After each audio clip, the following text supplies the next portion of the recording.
I'm live on Facebook. What's it asking me to do? I'm on the iPad again. If you've been with me before, you know that I'm confused by Apple products. If you are... I don't see anybody tuning in yet, but if you do tune in, please let me know if I am upright or like horizontal or something. But hi Diana. Can you see me normally, Diana, or am I like not the right orientation? Hi Natalia, hi Stephanie, excellent. Sorry, trying to get my bearings because, thank you Amy. I just had, it's like kind of a lot of commotion in my house, but I just had a mobile groomer come to give Yoshi a bath, which she actually took really well. She ate treats the whole time, so that's good. As you can imagine, pretty much most events are stressful for her. So today, by the way, my name is Lorena, and I am an animal trainer with Synergy Behavior Solutions. I have with me today Summer Dog right here, and Yoshi is very sternly recovering from her bath experience. She's also on a little bit of situational medication to make that experience less stressful for her, and it worked really well. So today I'm talking about calmness, which is something that I have talked about before. It's been like, I think it was like early summer, maybe like late spring that I last talked about this, so it's been almost a year, which is wild to everyone watching. We're now like full on into a year of this new world of COVID and the new way of living. Good girl. Calmness is such an important topic, and it is like so rarely talked about in dog training in particular. And I work with a lot of dogs, again, talked about this before too, that have what I call overflowing stress buckets.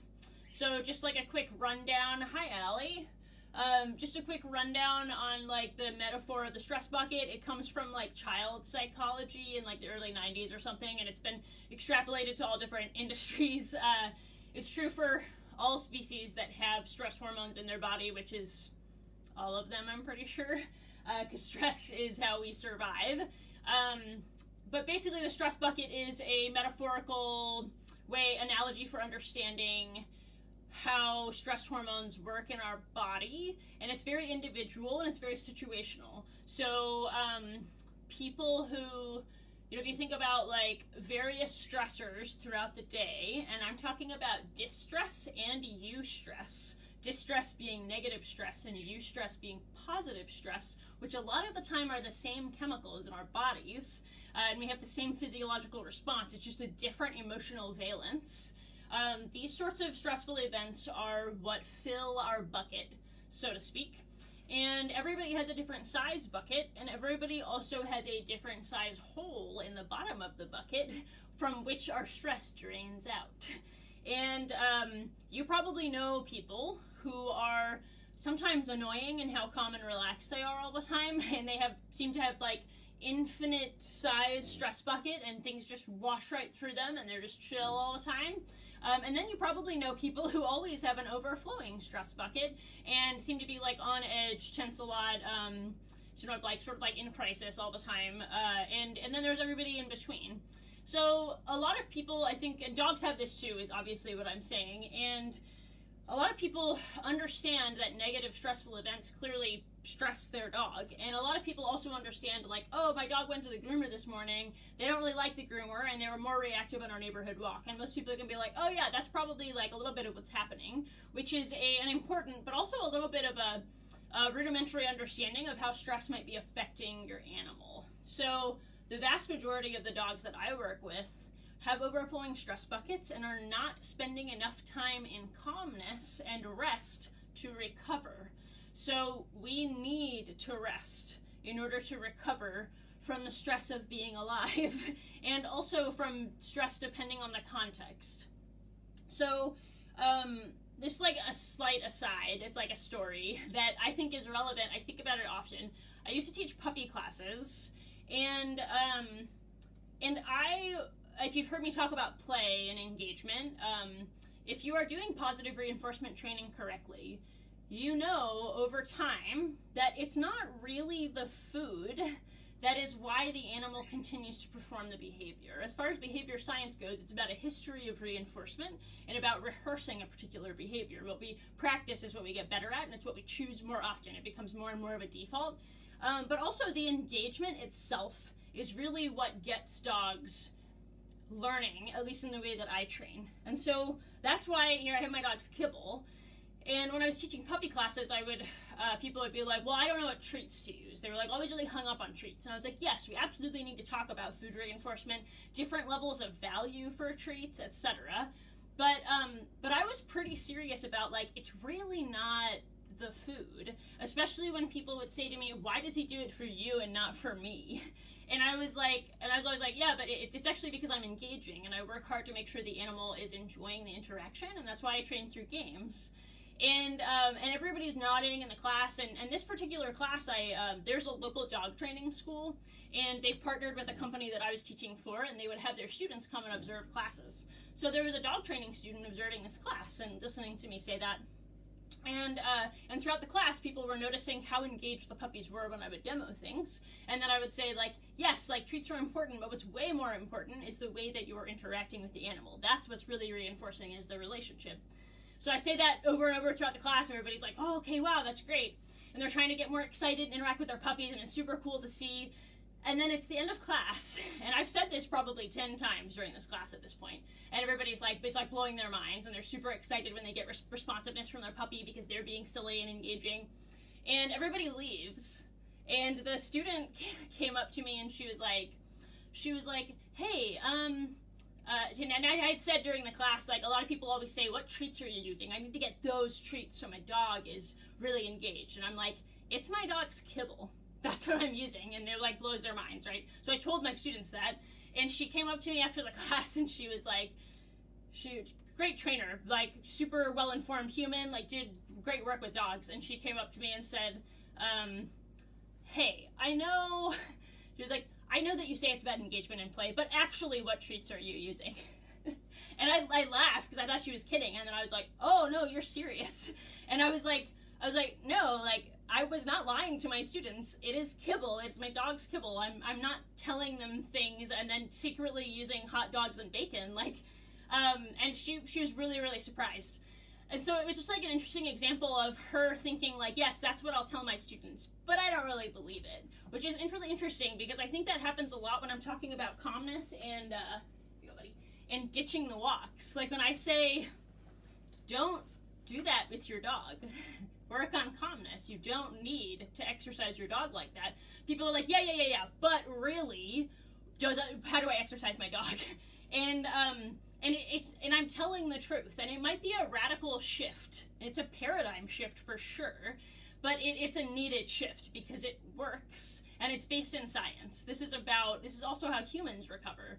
So what I want to say about calmness, that's like my long lead in, is that I'm not saying things just to say them and to, like, be controversial. I'm serious in that I did not walk this dog for like 8 to 10 months and worked only on calmness and optimism and her ability to self-regulate. And she is a very fit, very strong, fully capable dog. So when I say a tired dog is a wired dog, that's my reframing of the old adage, a tired dog is a good dog. Exhaustion is not the same thing as calmness. And interestingly enough, what often happens, and I see this again a lot with the dogs that I work with, because the kind of dogs that I work with have incredible humans. Their humans love their dogs and want to do best by them. And so they are like, my dog needs more exercise, my dog needs more exercise. And also, your neighbor and your neighbor's mom and that dude at the park and everybody else is telling you the same thing, especially if you have a particular breed. Everybody's like, that dog needs to run 20 miles a day. That dog needs 3 hours of exercise every day. That dog needs XYZ, XYZ, XYZ. And if you're not doing those things, then they're like, well, of course you're getting behavior problems. And then if you are doing those things, they're like, oh, he just needs more. So it's this never-ending cycle, and I really do mean that in terms of for two reasons. So one is, nice, good girl. So one of the reasons is that if you have a dog that seems to have a lot of energy, it can't settle. So in the house, maybe it's always bugging you for attention, always bringing you toys, pacing a lot, destroying stuff, barking, really reactive, moving around all the time, requires a lot of your energy. You might think that your dog needs exercise, and you might be giving them that. So you're like, oh, we got to go to the park, and I got to like throw that chuck-it ball 60 times in 15, 20 minutes, and so that my dog is tired, and then I come back, and it's going to be good for a little while until 4 hours later when I have to do it again. And what happens is there's a couple things. One is it's called super dog syndrome. And super dog syndrome happens when the more exercise that the dog gets, the more exercise the dog needs, which is eventually unsustainable. Some of these dogs, and we're talking about breeds like Border Collies and German Shepherds and Belgian Malinois and German Short-Haired Pointers and Cocker Spaniels, these dogs that are bred and born to literally never tire. Your Jack Russell, there is no way you can give that dog enough exercise, and you know that if you've met them and worked with them. So it's really not about getting our dogs to exhaustion, but that's usually the solution given for behavior struggles. And so super dog syndrome, not a good thing. So if you are trying to exercise your dog to manage behavior problems, it eventually will become impossible to get the kind of exhaustion that you need in order to get a few hours of peace. Again, exhaustion, not the same thing as calmness and recovery. So these dogs often end up with lots of like joint problems and problems with their body because they're getting too much hardcore exercise, especially like with the chuck it thing. Like, and I know that they're fun. I used them for almost 5 years with my dog Summer, and I really regret it. He's in a huge amount of pain these days. Lots of back spasms and hip problems, and that's largely, I think, because of the chuck it.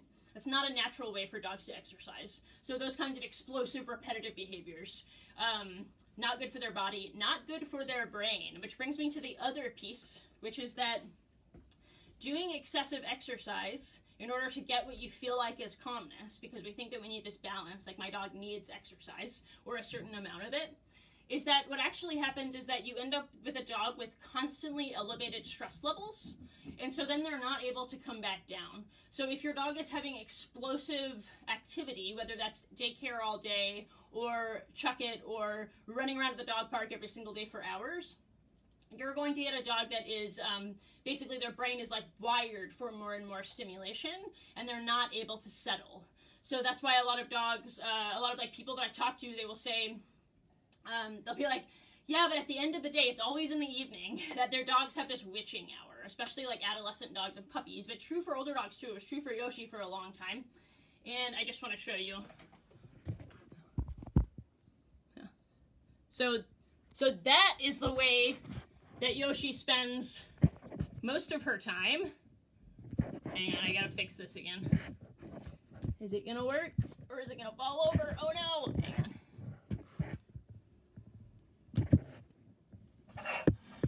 on. Oops.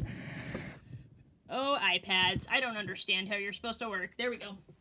So that's how she spends most of her time, whether or not she's had a walk. We just started neighborhood walks a couple months ago. Otherwise, she didn't really go outside at all, except maybe for like once every couple weeks to an off-leash area that was safe and secure for her, and we just like romp around and have some fun, but not to wear her out. So again, like vast majority of the day, just like that. Summer also, although there's some cognitive decline stuff going on with him, so his behavior's a little different recently, but we're working on it. So having said that, your dog does not need more exercise in order to be calm. And in fact, it's probably not contributing well to the types of arousal that your dog is practicing and rehearsing. So there's 3 components of building calmness in your dog. The first one is assessing if your dog is spending enough time during the day in calmness. Dogs need way more sleep than most people recognize. So puppies need like 18 to 20 hours of sleep a day. And if you've ever met a puppy or a 2-year-old, you know that they will not go and take naps by themselves until they literally pass out. So nap times and structured breaks before your dog turns into a bitey little demon, because that means they're overtired, not that they need more exercise. I've never met a dog that needs more exercise, and I've worked with a lot of dogs, especially when it comes to puppies and adolescent dogs. So that piece, how much is, so like, let's say, I think that the average dog should be spending 70 to 80% of the day and calmness. So that might be Yoshi's position right now, which is eyelids half closed, head down, listening to me talk, not really reacting to stuff. She did get a little bit worried about something happening outside, but that's because there are people moving in and out of my house, and now she's like, I'm good. Summer is technically calm right now, but he's a little bit focused on the food in my hands, but that's fine. He's always been a super chill dude. So, is your dog spending that much time in calmness? If the answer is no, which I would say for like 90% of my clients, the answer is no. They're like, whoa, my dog doesn't sleep at all until like 8 p.m. So the dog is just like wired all day. Whether that's because they're super reactive and worried about their environment, that they can't come down from that fight or flight feeling, or because they are super wired from eustress and lots of high arousal physical activity and too much play. So, as you are like, okay, how do I restructure to build calmness? The first thing is to eliminate high arousal activities from your dog's experience right now, not forever. You can reincorporate them down the road. But if you are relying on high intensity exercise and play to meet to get a tired dog, it's not going to give you long-term success.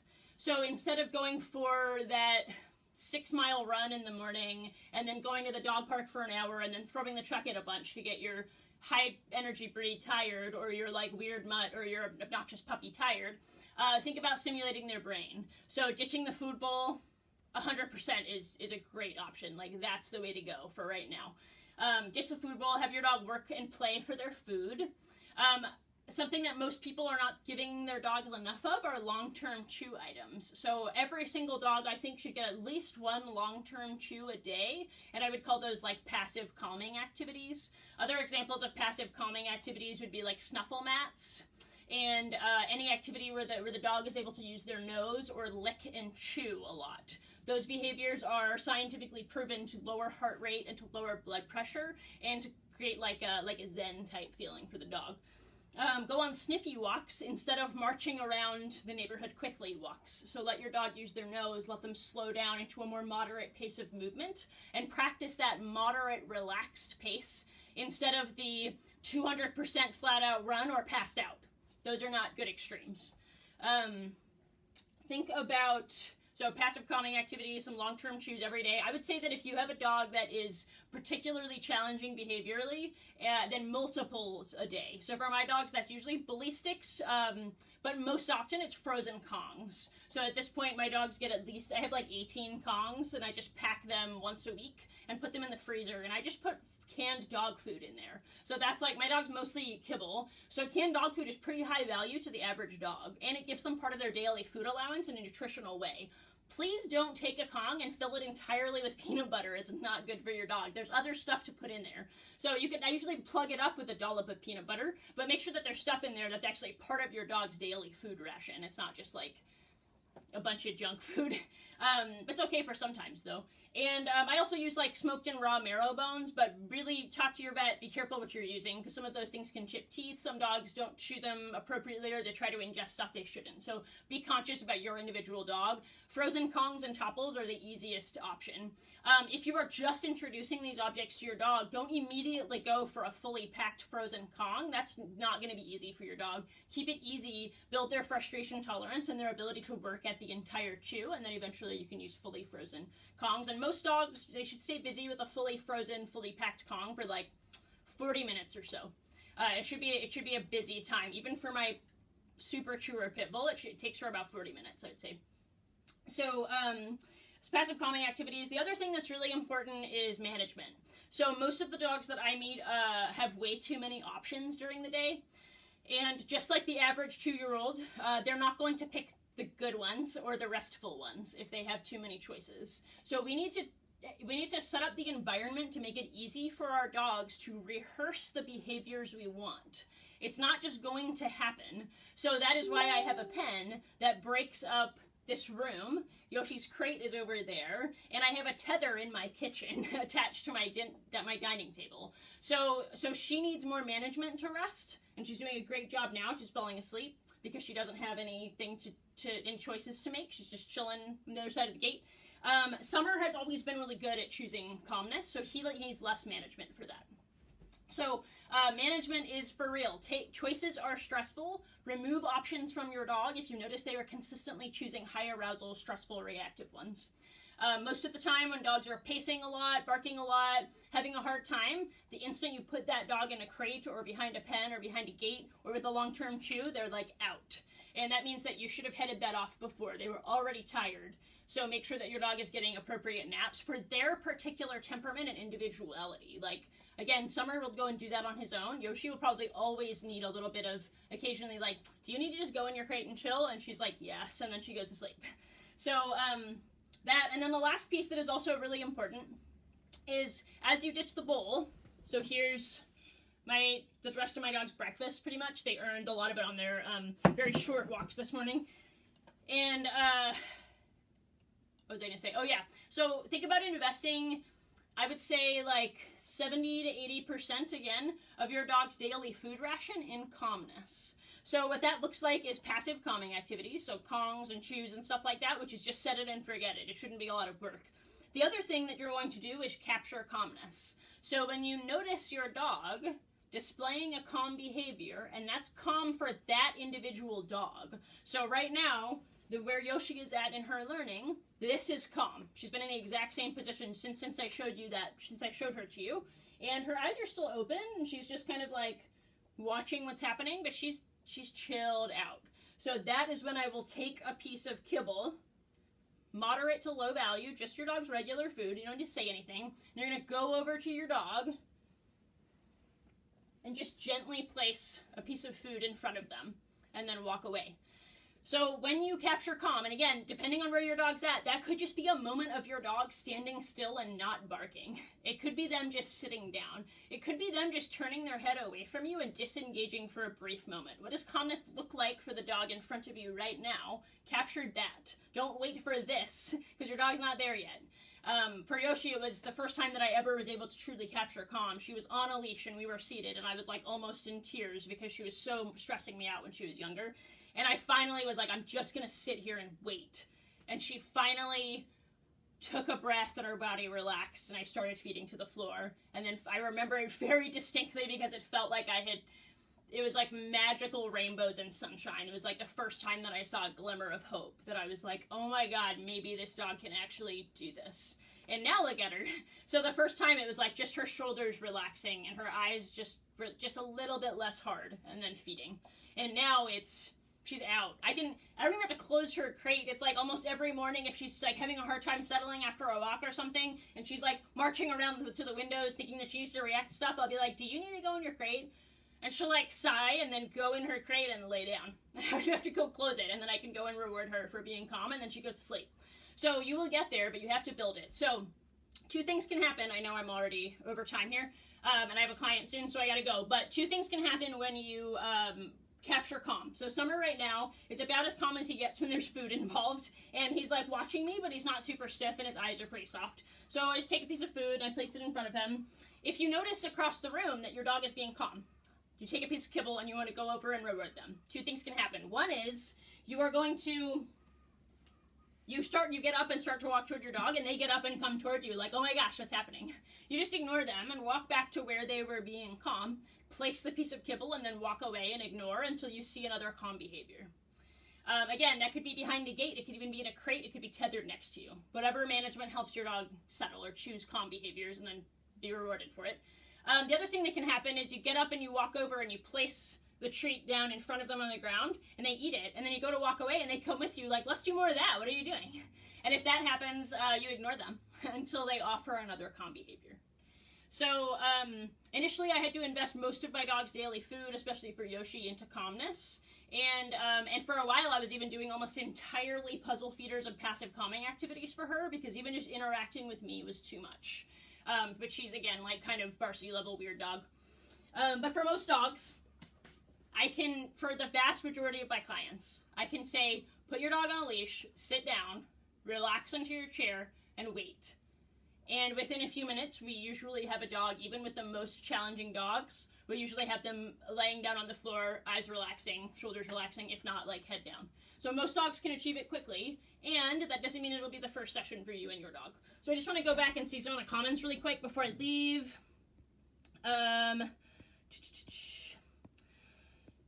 Diana says, I was told by a trainer this week to get a treadmill to exhaust my dog before I take him out as he is very excitable. He is a retro doodle. I don't know what a retro doodle is, but I love that name. There's so many new doodles. I'm like, what? I've tried and like imagine what it is. So I don't know, but you should tell me in the comments. Yeah, I don't think that's a good idea. I think that most of the doodles that I have met, I have a unofficial theory that doodles they defy the laws of physics and are actually made of a liquid. So they're like, whoa, they move around a lot. And I have seen so many doodles that retriever poodle, got it. So I've seen so many doodles that use lots of like jumping and seemingly like friendly, excitable behavior, and it is anxious behavior. So I often see dogs that struggle to disengage from those interactions or doodles, and they look like they love everyone when actually they're like, ah! So I would say, like, I don't think that's a great idea. And also, I am not your trainer and I don't know your dog. I just know that if I see a dog that is super excitable on walks, etc., then I would be like, let's scale back the walks and maybe practice a little bit more in the driveway and in the yard. And when we can get some calmness in those settings, then you can slowly, and I mean slowly, like a few feet at a time, start to introduce more of the world into that dog's life. But again, I'm not your dog's trainer, and this person probably knows your dog better. We had Jack Russell for 9 years. She would run so much that she would end up having seizures. So we had to know what her limit was so that she wouldn't have seizures. Wow, yeah, so that's an example of Jack Russell's, just like my dog. Yoshi, what's that? Yeah, come here. There's somebody that just pulled up to the house. Good girl. So, yeah, these dogs are really good at convincing you that they know what's best for them, and they don't. And that's such a great example of the kind of how exercise can impact these dogs that are bred to do it so much that it's like really not good for them. So they do need management and control, and you need to be like, no, it's actually rest time. It's not party time. I also wanted to talk about rehearsal, but I don't have time. Maybe I'll talk about it another time. It feels better to earn it for us sometimes in regards to your work with Yoshi. I mean, yeah, for sure. I also wouldn't be talking to you and doing this job if it wasn't for her, so I'm grateful. Thank you so much for this. It could not have come at a better time. Excellent. I'm glad it's helpful, Marilyn. Diana, yes, but calm at home. Ah, yeah, that's a super common one. I would like to address that another time. I don't have time right now. But I find that to be a really, hi, Sarah. Find that to be a really common thing, that people are like, my dog's really calm in the house, but not out and about. That's where using a particular object, like a specific bath mat or something, to condition calmness in the house, and then using that to generalize to different locations very slowly. I was just talking to a client about this yesterday. Great. All right. So I'm going to see everybody later. Please share this video. I think this is information that a lot of people are missing. Like I said in the beginning, this is the kind of thing that people are like, okay, sure, but really, how do I exercise my dog? And I'm like, you don't, especially that one. Most people that are watching videos like this, they have challenging dogs because you're looking for answers. And so if you are one of the very typical people who ended up with a dog that needs a little bit more work, and you need to learn a little bit more, you probably have a dog that needs less exercise and not more, and a little bit more intentional shaping and rehearsal of calmness. You were all settled and now you're not. We're gonna work on that. All right. Have a great day. I will see you probably next week.